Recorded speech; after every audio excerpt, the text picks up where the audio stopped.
Do you have a bucket list? Have you been ticking things off it? Well, in this episode, I get to drag Lyle along, literally, to another one of my bucket list items that I know is on many other people's to do before I kick the bucket list as well. We start our day in the icy, frosty, freezing pre-sunrise morning and end up floating 7,000 feet over the most spectacular scenery, watching the sunrise over snow-capped mountain ranges. Trust me, if hot air ballooning isn't something you have thought about doing, then you will after this episode.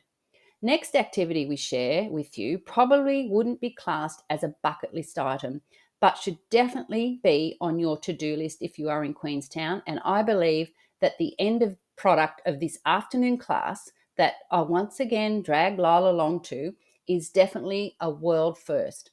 I can guarantee that no other travel podcast in the world can say this. Here's a hint. It smells good, and no, it's not wine. One of the most popular activities, and for good reason, and another one I had to convince Lyle to do, there's a theme here, is the famous Shotover jet boat. Actually, I had to be persuaded into doing it as well by my grandsons, but it was so worth it. It is a spectacular, exhilarating, fun, entertaining, educational, visually magnificent, and another lifelong memory activity to do in Queenstown.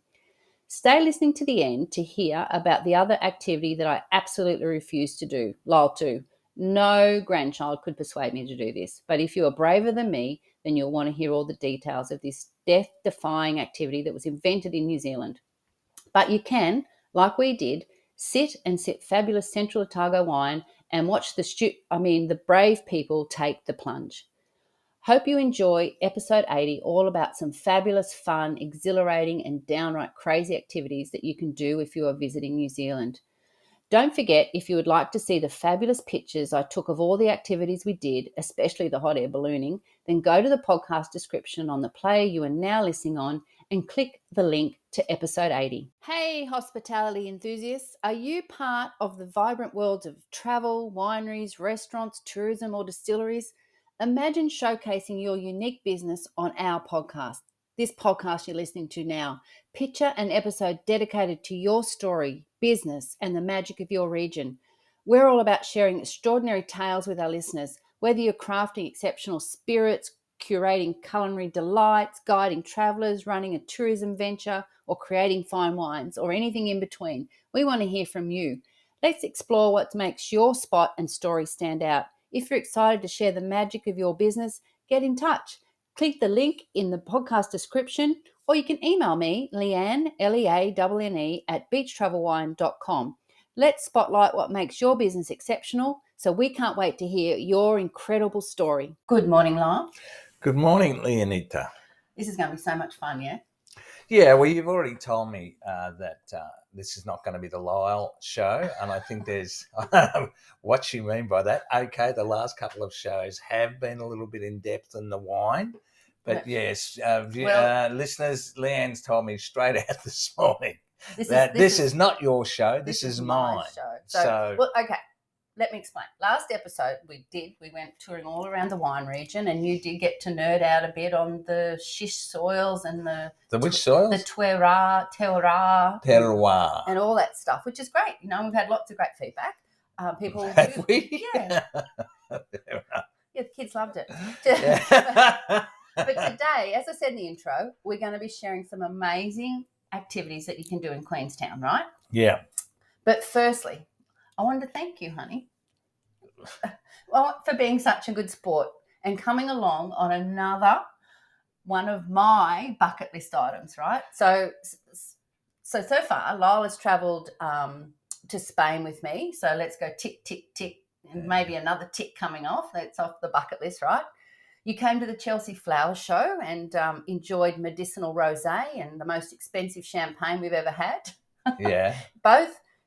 All these things were on my bucket list for years, but why is another whole episode. But today we are ticking off one of the longest standing bucket list items I've ever had. Sure. Yeah. Well, I appreciate you saying thank you, but we actually went to a wedding last Friday, and the father of the bride's speech said you can either be right or happy. Right. When he spoke about his new son-in-law, and so I've I go along with all your bucket lists because I can either be right or happy, Oh, yeah. and I'm extremely happy. So that means that would imply that I'm never right. So as I said in the intro, right, we went hot air ballooning. We do. So let me paint the scene. You ready? Yeah. Okay. It is. Oh, let me say. What would you say? It's cold. It's freezing. Freezing. It's not even light yet, and it was 6:30 in the morning. Yeah, I think it was even earlier than that. But anyway, when we got up, it was. We're waiting on the corner to be picked up, right? And Lyle, A, hates the cold, B, hates getting up early, and I don't think he was that keen on getting into a hot air balloon, but you did it, didn't you? Yeah, but I'm pretty keen on you, so. That's good. But so who picked us up? Do you remember? That was Hayley. Yeah, right. And we drove, not that far? No, it was only about 15 minutes out of town. Hayley picked us up, and they have a shuttle bus. So we went with Sunrise Balloons, and they have this shuttle bus service that picks you up from your accommodation in Queenstown. Yeah, there was 10 people that were going to take the early morning flight, the Sunrise Balloon flight. And yeah, so it only took about 15 minutes to get there. It was when you get there, we have to be weighed, which was a little bit disappointing. But that turned out to be great for us because we were probably the more chunky side of the balloon flyers people, and the baskets in sections, and so they weigh you, so they spread the weight out. Stop frowning at me. Well, so why I'm frowning is I'm still not sure whether chunky's that complimentary. But anyway, compared to the others, because they had 3 people in a basket. Oh, well, they were Japanese. They're tiny people. No, there was other Aussies as well. We would just take what I'm saying is, you grump, is we got our own basket. So thank you for being a fat boy, which is what I normally call you. Anyway, thanks. Actually, in hindsight, I don't think I was the heaviest. But anyway, we won't go down there. Oh. But anyway, so we what they do is when you arrive, they've got the balloon being blown up by cold air. They spread it all out on the ground. Yeah. And I've got photos of this process and where we were standing in the field in -4 frost. The grass was crunchy. Yes, it was. And I think it may have been the first time I've actually experienced crunchy grass. I have many years ago. And so, so we're standing there, we've got the basket, and they lay out the balloon silk, I guess they call it, on the ground. Nylon. Right, on the ground, and then they get the big gas thing and start filling it up. And all of a sudden, this lump of material turns into this massive big balloon. So go to beachtravelwine.com and go to episode 80, or the podcast description, play you're on now, the description, click the link there, because you'll see the photos of how we, it started with nothing and then it filled up, and then you and I are standing outside it, and then where you can see us in our little basket. Yes, and it was quite interesting because we both looked at each other and thought to ourselves, how the hell are we going to get in that basket? But there are footholes in the basket. We had a little safety briefing. We did have a little safety briefing with Rock, which is the guy it's his business and the pilot. Tell us a bit about Rock then. Yeah, Rock, actually, interestingly enough, is a very good friend of our friends, Trapper and Anna. He used to play football with Jana, which is Trapper's son, and also he is a good mate of Greg Hayes from Wet Jacket Wine. So now he got into the business. Basically, his exact words were to me, my father was into anything that, flew. Right. And so he got right into it. And he's pretty confident one of his sons, one of his young boys, is already ready to take over the mantle. So, he was a really nice bloke. Very charismatic. Very laid back. Yeah. So I reckon you should, start talking about it. So we hopped into the balloon when it got to a certain fullness, I guess. And one of the assistants, she was a lovely lady. There was Hayley, Clint. Yeah, it was Hayley. Yep. Yeah, the team. The flight team was Hayley, Clint, and Rock. Mm-hmm. So, I think we're all getting a bit nervous by this stage. Well, I was anyway, because you had to fill in the form and sign the waivers and that sort of stuff. And as you said, I'm like, how we get in this balloon, and we had the safety briefing of what happens, if we land, and et cetera, a bit rough. And so in we hop, and the balloon's full, and I don't know how to describe this. I'm feeling excited. I'm feeling anxious. And those who know me, I hate heights. So why I want to do hot air ballooning is still beyond any of them and also me. However, all of a sudden, you realise you've lifted off the ground. Yeah. And there's no noise really, except for the gas when the when they open the inlet for the gas to go into the goes hot up air into balloon. the balloon, and you go just silently in the still of the cold pre-sunrise morning. You start to see the sun hitting the mountains in the distance. Up you go really slowly, and I don't know how to describe it. It's not exhilarating as in fast, but it's exhilarating as in it's something that you'll never experience like this, unless you go hot air ballooning. I can't think of anything else that would be the same.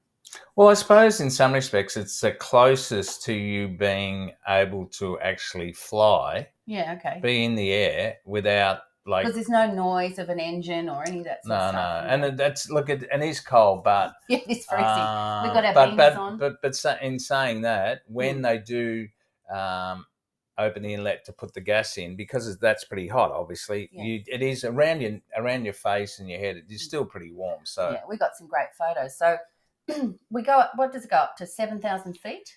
Yeah, 7,000 feet or 2,133 meters. Yes. They can go up to 10,000 feet and even higher with different balloons. Yeah, right. So let me describe this. We're now up, I don't know, as high as, we're going to go. And we look down directly below us, and there is that beautiful blue sort of snake shape, the Shotover River, which is shallow, but the most stunning sort of colour, light blue that you can imagine.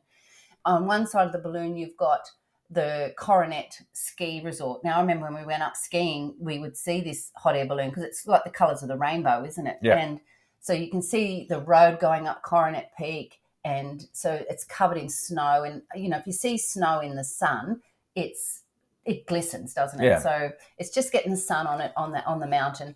And then on the other side, you've got the Remarkables, which is just obviously where some of the Game of Thrones was filmed. Sorry, Lord of the Rings, wrong TV show, was filmed. And, it's quite a jagged mountain range, and it's got the snow on it as well. And then you look back over Lake Wakatupu and Queenstown, and all of a sudden the sun comes up, shows itself up over the mountain that we're heading towards, and everything is lit up like golden with the reflections off the snow, and it is magical. It is. It's pretty spectacular. Yeah. Like we've talked about. And the grin on your face, like, I'm so glad you came, because there was a point where I said, look, I know you don't like the cold, and you will I, won't I? I'm so glad you came, because that would have been nowhere near as special if I didn't share it with you. Oh, thank you, darling. That's the nicest thing you've said to me in the last hour. Very nice. But yeah, look, it is spectacular, and I think. And we're the only one there. And plus Rock and the other 10 people. Hot air balloon. Oh, sure. That's true. But I think one of the things is that we've talked about getting a helicopter flight and flying through the valleys and that sort of thing, and how amazing it is to be up there and having a look at the views from the air. Well, this gives you a totally different perspective on it. Yeah, because you actually. Like you go up and down, and you're quite close to things. Like at one stage we went right down, like we, like, I don't know, maybe 5-10 meters. I'm probably, way off, but it felt like we were 5-10 meters just above the Shotover River. I thought it was actually lower than that, to be okay. honest. So, but it's yeah, hard to gauge it. But so Rock is taking us up and down. Because you can, you can't steer it, but you can move us up and down, right? Yeah. But basically, what they say, a hot air balloon don't have steering wheels, but hot air balloon pilots use the wind directions and the speed at different heights in order to steer the balloon. Hot air balloon pilots control the ascent and descent, but can't steer the balloon in a different direction without changing altitude. Right. So Rock is taking us, down close to the river, and then, it feels like he's driving it along the river through the valleys, and Then all of a sudden he puts more hot air in, and up we go, and we glide over closer to the mountains, and he's pointing out. The other thing is he's pointing out, Mount Cook, and he's pointing out all these things. So he points out, the direction of Wanaka, and then he points to the direction of where Milford Sound is, and really, what we didn't realise that all these places like Milford Sound, it seems a long way to get to it, but as the crow flies, as the bird flies, everything's so close. Yeah, it is really. Yeah. So, and then he pointed out that the new golf courses and Micah Hill's property, which is a famous jeweler here in New Zealand. And he took some put the GoPro out, so we got some photos of us actually all up there in the balloon, and a video and everything. So so many pics before, during, and after that I got. And then, we sort of come around the corner, is probably the wrong description, and you can see the little town called Arrowtown. Sure. Yes. And Rock was telling us how he talks, you have to have permission to land on private property, but you don't know where you're going to land. And he's sort of talked to all the local landowners around. So, we sort of land in where the balloon takes us. And anyway, so this time we're heading towards Arrowtown, and I don't know, all of a sudden the balloon, we just start going down, and we land in the prettiest place. The photo I took where we landed was amazing. And next thing you know, we're just on the ground. Yeah, it's almost like you don't realise there's no shunt or there's nothing. It's just, is that it? You're there. I was so disappointed that it was over, but so happy that it was over. I was a bit concerned about the landing, but no, you didn't even know you're on the ground. And then you hop out, and of course the air starts coming out of the balloon, and it sort of hits the ground, and that's when Hayley and Clint and Rock are all there, and you have to help. Because you've got to try and squash the balloon back together and get the air out. So it's a pretty full-on sort of exercise. Yeah, and everybody's got to take you get part. Yeah. And then the best part, well, not the best part, but they break out the tables and the hot pastries and the coffee and the juice and the champagne. And yes, that's true. So there we are having. It's still freezing cold. You can see the picture. It's just got frost everywhere. But it was the most magical experience. Now, I know a lot of people, when they think about hot air ballooning, they think about going to Cappadocia, which is, what I was sort of thinking I would like to do in Turkey. But I think, honestly, being the only balloon was just so special. And I couldn't think of a better location to go hot air ballooning, or a better company than Sunrise Balloons in Central Otago in New Zealand. What do you reckon? Yeah, sure. Well, look, after basically we have the champagne and croissants, Rock gives you the hot air balloon blessing, which is he basically, tips the bottle of champagne, one of the bottles of champagne with his finger over the top, and he sort of I'm not sure whether it's anyway. The crucifix, the Father, Son, Holy Ghost on the head, but it's the officially declared a balloonatic. Yeah, so we're balloonatics. Yeah, so basically it's a 1 hour flight. Yep. And it's $549 per head when we did it. Now, Leanne did say that she was going to allow me my history. I did, so let's do it. Okay, so it this won't is take hot air long. Ballooning, no. Okay. The first were unmanned and used in China during the Three Kingdom era of 220 to 280 AD. These lanterns were used for military signalling.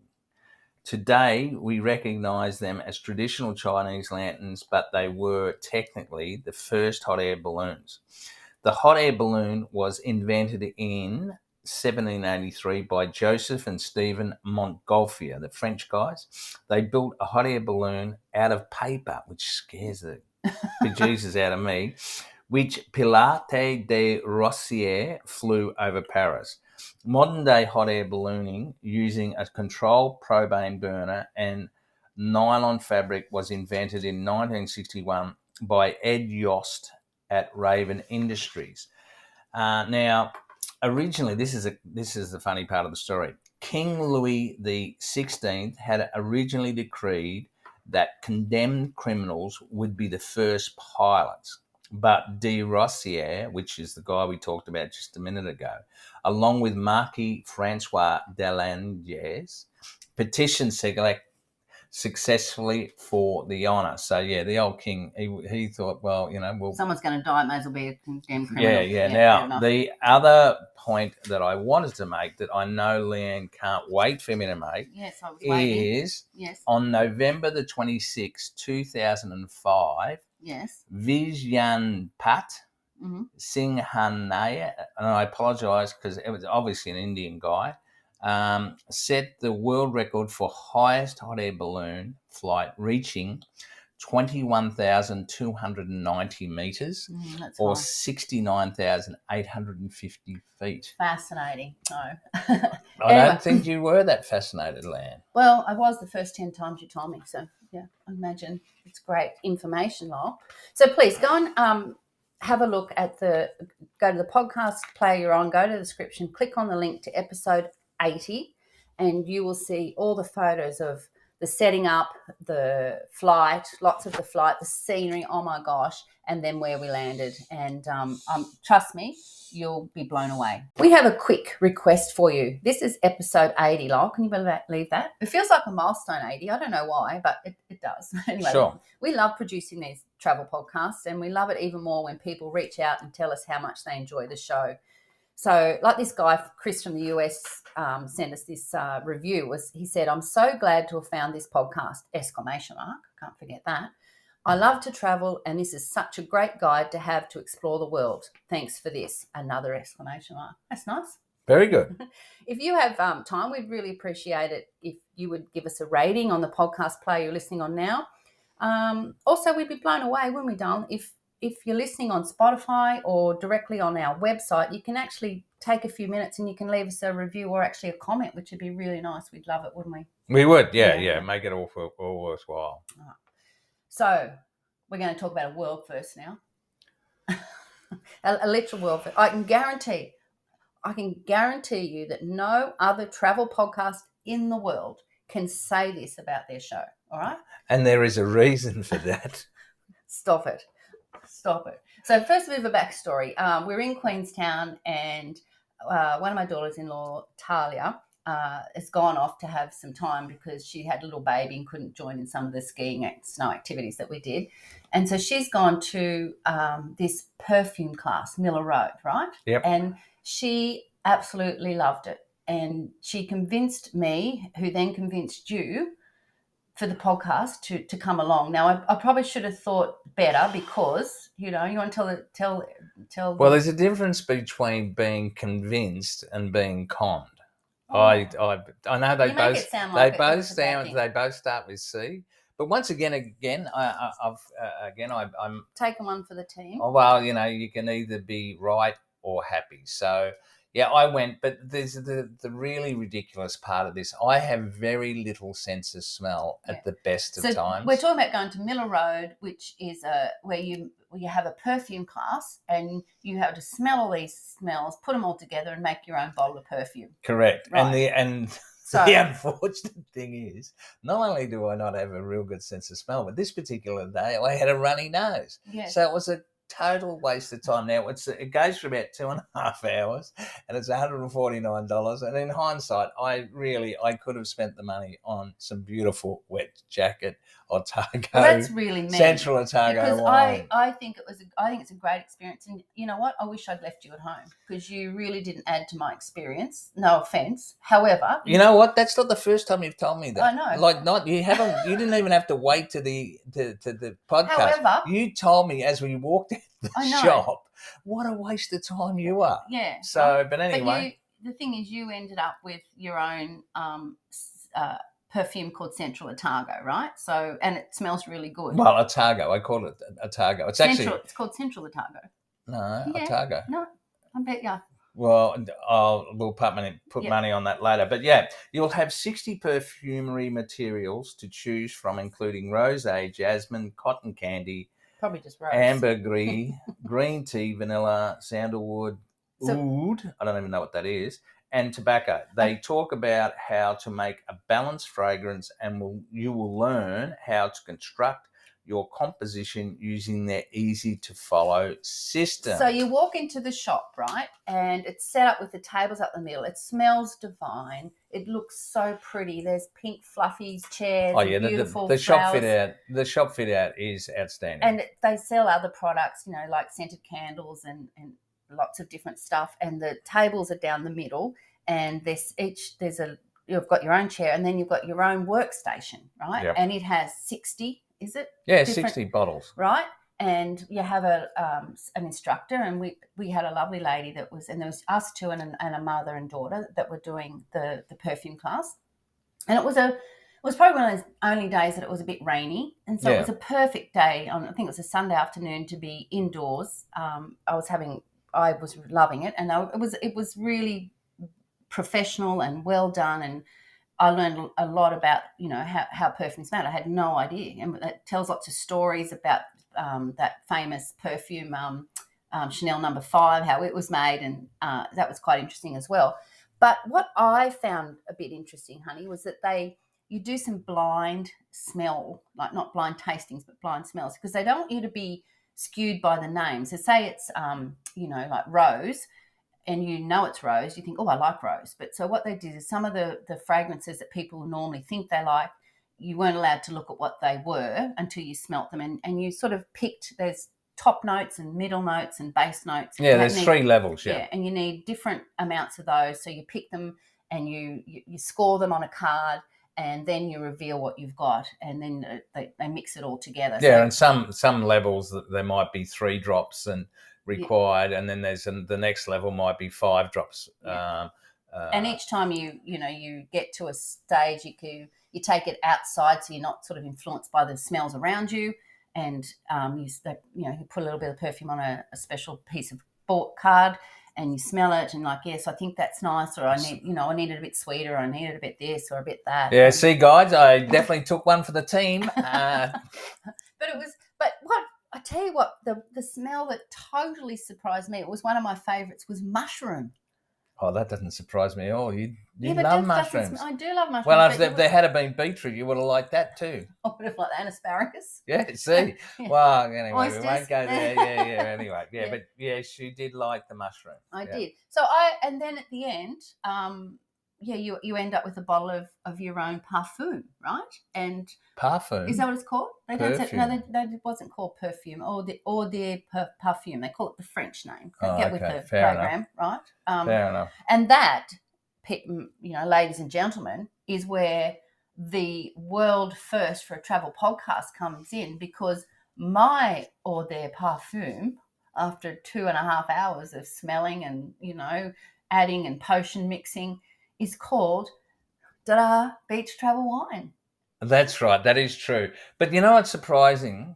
What really surprised me is that yours did smell lovely, but I'm not sure how you did it, because all you were doing were counting the drops that I was putting in my bottle. Lyle, look, be more careful. Do it more slowly. And I'm thinking, I don't speak like that. But you know what? That's true, and that's another reason why you shouldn't come, because they were very specific that you only need 2 drops of this one, because if you have too much of the certain one, it's just going to skew it and change it. And Lyle's just willy-nilly, I'm like, that's, oh my gosh. So yes, okay. How did it turn out? How did mine, Yeah. Otago, turn out? Your Central Otago was great. I think it was really good. And I've used it every day since. Yeah. So it's a lot of fun to do that. And that's right in the main area of Queenstown. And if you want something different to do away from your pain in the butt partner, then I would do it. Talia, my daughter-in-law, she wanted to start a business. That's how much she loved it and how much fun it was. So us girls, we love it. Some boys would probably be a little bit more, I don't know, maybe not so reckless and impatient, and maybe next time. Anyway, made it to the podcast. Let's put it that way, shall we? Sure. Now, I'm introducing the founder and knows Trina Nixon. Now, Okay. this is She's how the lady who started Miller yeah, Road. yeah. So Okay. Trina embarked on her fragrance journey with unwavering dedication under the tutelage of a seasoned expert in the UK. Formative training and certification from the Grasset Institute of Perfumery in the fragrance capital of the world served as her foundation. An annual pilgrimage to Grasset further honed her skills, fostering relationship with some of the industry's most respected noses.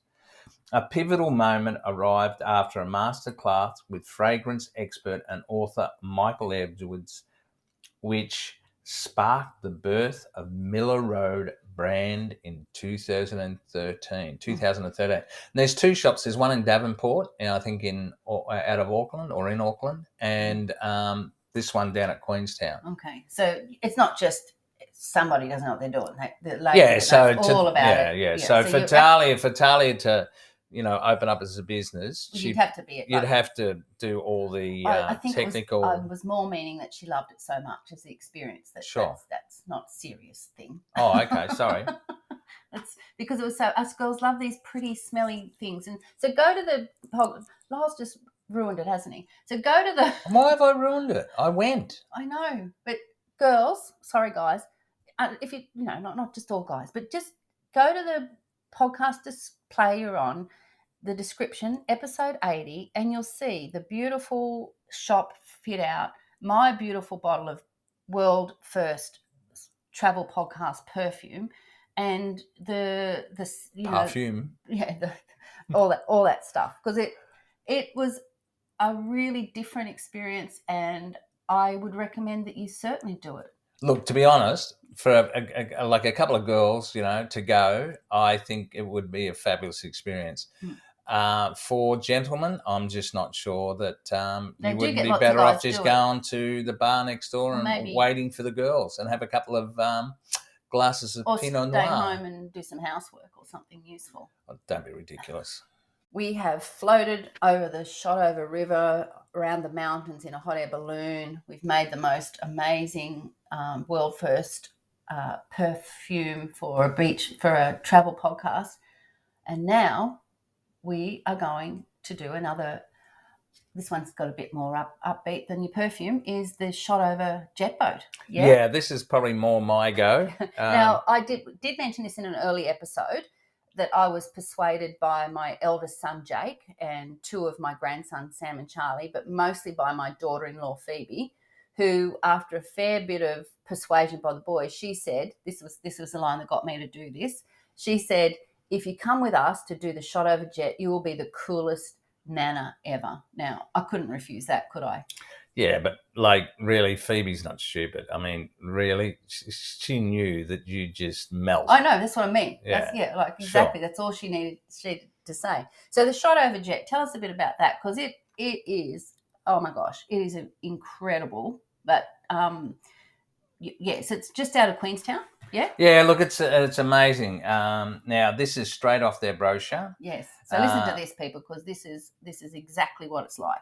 The high-performance boats are made for speeds with twin V8 engines, travelling at up to 90 kilometres per hour. As the narrow canyon walls tower over you, your expert driver puts the state-of-the-art jet boat through its paces, riding the rapids and performing thrilling gravity-defying stunts within a hair's breadth of the awe-inspiring cliff faces. True. Hold on tight, for there's plenty of full 360 spins. Yes. Now, when they say hair's breadth, yes, that is not an exaggeration. No, that's not. It's unbelievable. Like it's a state of terror.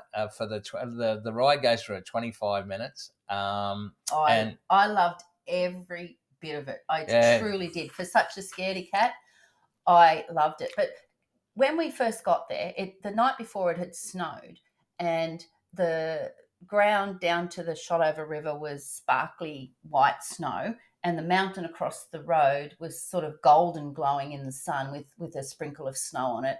And you come across, it's called Arthur's Pass there, Is that the Yep. yeah? And so you come from Queenstown and you come out to Arthur's Pass, and so we were just waiting in the car park, and just I could have just stayed there all day, just looking down at where you get on the boat. It's just so pretty and spectacular, the scenery on its own, isn't it? Yeah. And then you walk down the stairs and you go into the little, I guess, the room where you pay and they give the you the office. information. Yeah. So there's some famous pictures on the wall. Yeah. Yeah. Ed Sheeran's there. Yeah, he's done The that. royal family, the English royal family, yeah. and there's some famous actors, Hollywood actors that And have you done can it. buy beanies, and they give you like a scarf, that you put around that you put over your face and everything, because it's freezing. It's, even in summer, I think it would be cold. And they give you the safety briefing and Well, it's actually quite funny because they say that the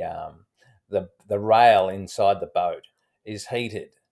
And I cannot remember that bar being heated. Oh, mine was. Yeah, but maybe I was, because you do say I am a bit of a worry when it comes to cold. Yes. But when you asked me, you said, "Oh, did you notice how the rail was heated?" I said, "No." But look, they say the things to bring. You need eyewear, whether that be sunglasses or glasses. Your goggles. Yeah, and they're recommended all year round. Yeah. Waterproof jacket, yeah, or raincoat. Warm clothes, hat, and gloves are strongly recommended in winter. And warm shoes. That is the biggest hint I can give you, because just joggers won't cut it. If you've got like snow boots, hiking boots, thick socks, your feet will get cold. Yeah. Now, the use of handheld personal cameras and video cameras are not permitted aboard the jet boat. There's a little locker where you can leave all your stuff. However, the exclusive jet cam video cameras mounted on the jet boat will capture your Shotover jet experience. Now, there was cameras basically all along the shore, well, where there was shore. Yeah. And look, it's hard to explain how, because the water itself, like the Shotover River, it's almost like a rapid. You're not that. There's not that much water underneath you. They can go in very shallow water. Yeah. And you just, like, as you're doing 360s, and you're going so close to the edge of the cliff. Like, how they can do it, I don't know. And I think someone asked, I think it was Chris, it was like 70 hours training. Well, they do, I think, they do more than triple the amount of hours that you have to do before they can actually, take people with them. The other thing, that when you're getting on the boat, they've got like one of the jet boats sort of sitting up on the veranda, so you can hop in there and pull faces and, like get some photos, which of course we did. And they do take a group photo before you get on. And the Arthur's Pass, the bridge that goes across the Shotover River, there's some beautiful photos from there as well. And once again, the podcast player on the description, link to 80, you'll see the photos that I took of what I'm talking about was the mountains and the river itself, and then us on the boat. It was amazing. Look, it is exhilarating, right? Yeah. You got to say. And they've been doing it for like, and as we did talk about it in episode 75 just a little bit, but it's been around since good year 1965, wasn't it? Well, yes, a very good year, Leonita. Yeah, it was established in 1965. Shotover Jet operates on an exclusive section of the Shotover River. They are the only jet boat operators permitted in the Shotover canyons. Yes. The canyons primarily made up of steep rock walls that have been carved over thousands of years by billions of tons of fast-flowing water from the heart of the Southern Alps. Look, it's best to sit, if you can, sit on the driver's side of the boat. And the Shotover Jet is part of I'm not sure how to pronounce it, but it's NGAI, Tahu Tourism, which is basically a Maori corporation. So, yeah, go on. Well, there is. Oh no, we'll come to that in a minute. Is that okay? Sure. Because I was going to say, it's 25 minutes, and you're talking about going fast and doing these turns, and you're going past the canyons at breakneck speed, but there are times where you do stop, and the driver gives you lots of good information, tells you about other activities you can do as well and the history. But sometimes you're just sitting there and you can just take in the absolute beauty of the landscape, and you won't see this any other way except by going with this company, and because it's exclusive, that part of the canyon, and it is beautiful. And even when you're going fast, it's sort of, I don't know, to me sometimes I looked up and it's almost like I was in slow motion. I don't know how to explain it, but and then when you do the 360s, I just loved it. It's just amazing. I'd say I honestly think it's a must-do in Queenstown. Yeah, and it's probably one of the most popular activities that people do, and they run every hour or two, don't they? Okay, I'll give you the deal here. Yeah. It's opening hours are from 9 to 5. The first and the last trip is 9:30 a.m. and 4 p.m. Check-in, you've got to check in 30 minutes prior. Yes. Trip length is 25 minutes and it departs every 30 minutes. Now, it's $159 per adult or $89 but check for the prices kids. On the website. Now, you can either drive yourself there, which it's so close to Queenstown. It's like 10 minutes. Be lucky to be 10 minutes. But there is a shuttle service, which is free, operates from 10 a.m., 11 a.m., 12 p.m., 2 and 3 p.m. Okay. Jet boat departures. Customers must check in at the desk inside station building in Queenstown 45 minutes prior to the trip time. Okay. So it's a pretty, they pick you up, they get you out there 30 minutes before you do your trip, and they take you back. It's certainly worth doing, and we can agree on this one. We, both for any, and I did it with two of my grandkids, but you have to be a certain height. So you just check that, and the kids need to, and also a certain age, because it could be terrifying, I imagine, for little kids, right? Sure. Yeah. I look at, I went with Chris and Michaela and Leanne's daughter and son-in-law. And so we did it separately. But seriously, yeah, fabulous. Yeah. Really, really good. Now, there is an alternative with the jet boat if you think that the canyons are a bit scary. You but can you want to do the 360 and the speed thing. Yeah, so the K-Jet departs Queenstown Jetty. So right in the centre of Queenstown on Lake Wakatipu. Now they go up to 45 kilometres per hour at 95 horsepower. The duration is an hour, so it's a fairly long trip. It's probably more a scenic tour than. Well, I think you probably get your thrills with the 360 and the speed, and then they stop. So it's they go into Kawaran and Shotover rivers. Look, it's adults $99 and kids are $59 and a family $299. So look, if you like for the family.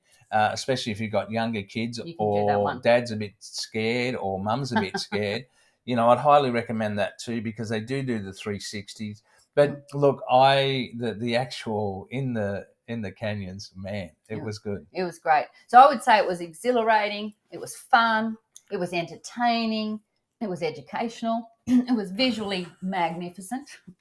And it was the first place, really, we weren't able to have a glass of wine while we were doing it. So. Well, but it's another lifelong memory, yes? Sure. All right, our next lot of bucket list activities, I guess you'd call them, are all available, or you can do them all by going up the Skyline gondola. Now, I have to say there's absolutely no way I would jump off any ledge, whether strapped to another person or with elastic around my legs, but for some reason, many people want to do it. And I guess... if you're going to do one of these crazy activities, this would be the perfect spot. Hey, but you can actually go up, and the view you can watch from the restaurant. You can watch everyone else doing it, so that's a good thing. So, first of all, you got to get up there, don't you? Yeah, the actual gondola capsules are pretty big, and you get on it from just in the main part of Queenstown, yeah. Yeah. As they also are used for the mountain biking during the off-snow season. I didn't know that. They are big, because we all hopped in the great big one. Yeah. It's the steepest cable car lift in the Southern Hemisphere. Once again, my fear of heights, I was a little bit jittery, but the views. It's 480 metres above Queenstown and Lake Wakatipu to the top of Bob's Peak. Enjoy a spectacular 220-degree panorama with breathtaking views of Coronet Peak, the Remarkables, Walter and Cecil Peak, and of course Queenstown. And you're right, the views are just, and when the day, well, we've been up there a few times, but the last time we went up there, it was the perfect sunny day. It was magical, to the views that you could see for miles. Yeah, but while we're there, it snowed. Yeah, but that was coming down, which was even Yeah. better. Yeah. Okay, the facilities at the top, Mm. they're huge and they're impressive. They include a Tiny Tots play area. Yeah, which I was babysitting Tiny Tots there that day. Yeah, that's right, because the rest of the family were doing the luge. Yeah, and that's which you've gone through. Yeah, on another we talked all about the luge in episode 75, and doing it with kids and on your own and all that, what it's like and all that sort of stuff. So so there's a tourist shop. Yep. And there's a buffet lunch menu. Yes. And there's the Stratus Fair restaurant. Yep. And I've got to say it's very disabled friendly. Okay. Extremely disabled friendly. Now the restaurant, the Stratus Fair restaurant, they only take bookings online. Mm-hmm.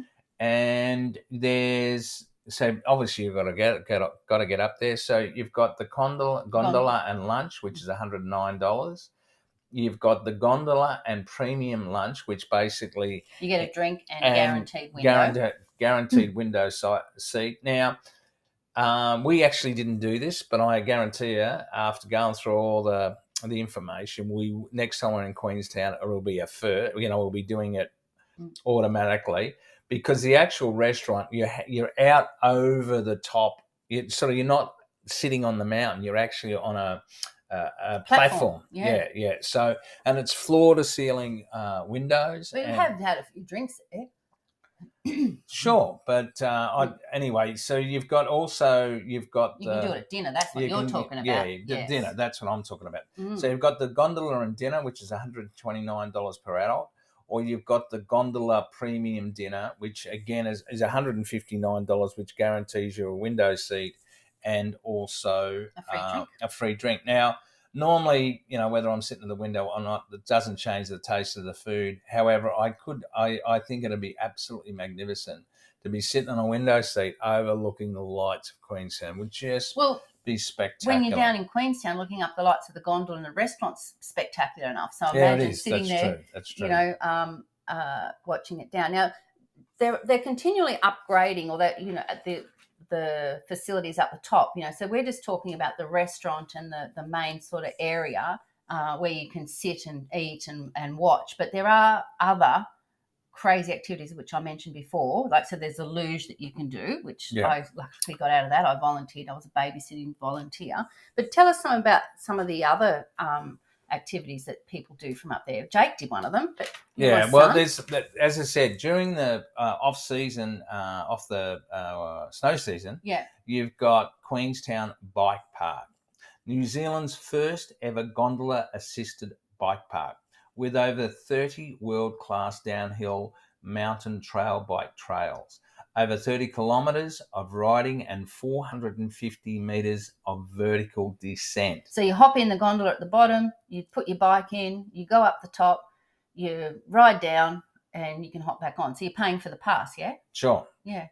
So the mountain trail bike tickets are available from, as I said, around the end of the snow season. A day pass is $125, and you can get up to 100 ride pass at $749. And that's for the cost of the gondola, yeah. Yeah, so there's all different levels of that. I would think no, thank you for me. It's not my cup of tea. Riding a bike down a 450 metre. You don't even want to do an e-bike descent. on a Although I do enjoy skiing down those sorts of things. Yes. Other activities. These are the crazy ones, yeah? Yeah. Now, these are not owned by Skyline, the cable car. They're basically partners at the top.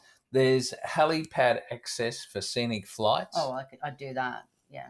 Of course you would. Yeah. There's the AJ Hackett, the ledge bungee and swing. So bungee jumping was invented in New Zealand, right? Correct. And I don't understand why anybody would want to do it, but you can sit and have a drink and watch these people, brave people, jump off. Brave? Yeah. You sure brave? Yeah, yep. Okay, so now it's a 400-metre above Queenstown. Only place to jump over bright lights of Queenstown at night. Yeah, that would be. Oh, Jesus. You're doing it. No way. No, I think that AJ Hackett, I think he was the first guy to actually, his was the first bungee. Okay, let's think about this. You can jump off a ledge and look at the lights, or you can sit from floor to ceiling glass with a glass of wet jacket Pinot Gris and some oysters. Oh, yeah. Let me think. Is there a choice there? I'm with you. I'm with you on that one. Yeah, you can keep your perfume, but I'm thinking, the Stratosphere Fair restaurant on the top of the gondola. I'm with you. Now, there's also, this is what your very, very brave number one son did, Jake. It's a G-Force paragliding. Now, it's a tandem paragliding. It's $299 when we were there. They go all day long. It's unbelievable. Yeah. Book online. If you book online, you get a free G-Force beanie. Well, why wouldn't you? Minimum weight, 20 kilos. Maximum weight, 100 kilos. Well, I've still got a ways to go there. Not that far, but anyway. But I'm not going to do it, so it doesn't matter. It's irrelevant. I'd get to 100 kilos just so I couldn't do it. Well, the 20 kilo, it's way, way too late.